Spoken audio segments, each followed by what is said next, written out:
Hello friends, in this video I will show how to fix and resolve can't move desktop icons in Windows 11 or 10. So to resolve this problem, just right click anywhere.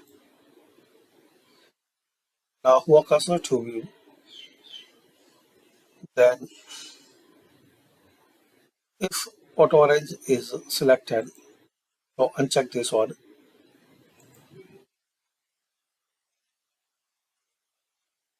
View and uncheck auto arrange icons. Now you can move your desktop icon anywhere where you want to put this one.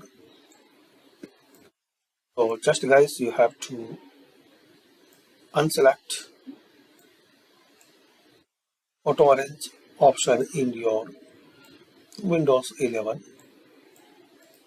I click view and if auto arrange is selected, so unselect auto arrange icons. Thanks for watching.